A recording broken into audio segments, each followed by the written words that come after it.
Why is the sky blue? To help find the answer, let's ask another question. Is the sky always blue? If you take a moment to think about all the times you've seen the sky in your life, you will realize it is blue most of the time, but not all of the time. Sometimes the sky is red, orange, yellow, green, blue, violet, or some combination of those. And sometimes the sky is black. This happens at night when there's no light from the sun. Okay, but how does this help tell us why the sky is blue most of the time? And where do these colors come from? To answer those questions, we need to take a deeper look into the physical nature of light itself. Let's take a look at light from the sun. We tend to imagine it as yellow, but the sun is actually white.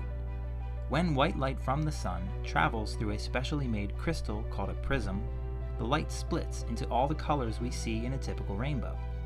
But what does it mean for light to split? And how can light of no color split into 6 different colors? Let's take a closer look at what light actually is. Light is an electromagnetic wave. That is, a wave of oscillating electric and magnetic fields moving at the speed of light. So we have an electric field, a magnetic field, that oscillate or move up and down. Okay, the definition alone doesn't really clear things up. Let's try to create a visual representation of an electromagnetic wave. First, let's create a 3-dimensional reference frame so we can talk about how the wave moves. We'll make an x-axis, a z-axis, and a y-axis. First, let's use red to create the electric field wave. This wave will travel in the x direction, but oscillate in the z direction. Next, let's use blue to create the magnetic field wave. This wave will also travel in the x direction, but oscillate in the y direction. Note that both waves travel in the same direction, but oscillate perpendicular to each other. In other words, the oscillation of one wave occurs at a 90-degree angle to the oscillation of the other wave. Now that we have a better understanding of what electromagnetic waves are and look like, let's go back to the different colors of light.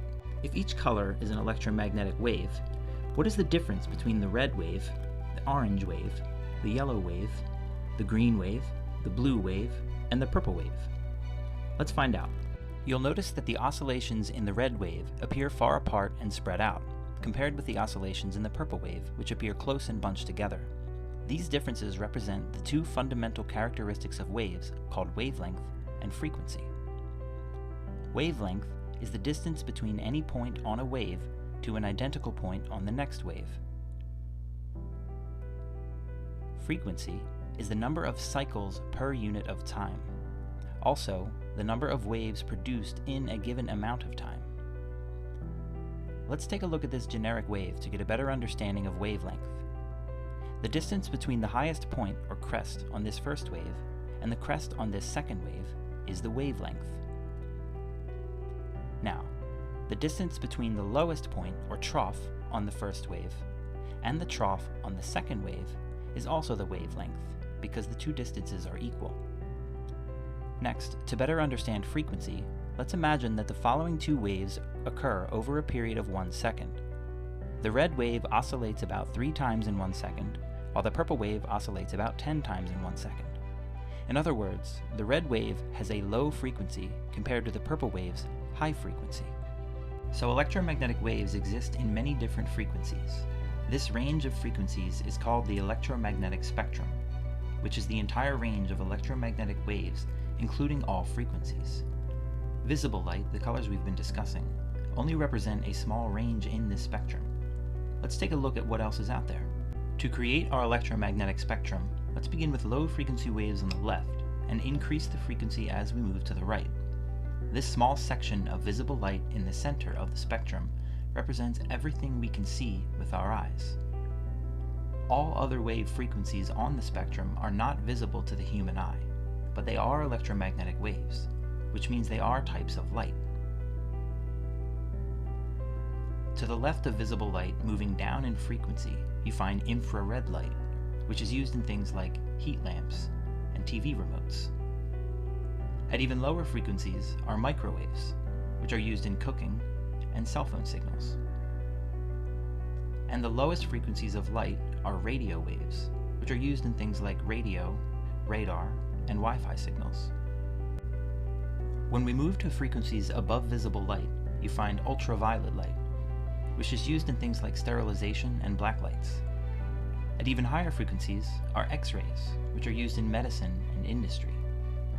And the highest frequencies of light on the spectrum are gamma rays, which are used in nuclear energy, or if you live inside a comic book, can transform you into the Hulk. But not really. So on the left side of this spectrum, we have waves with long wavelengths, where the crests of each wave are farther apart.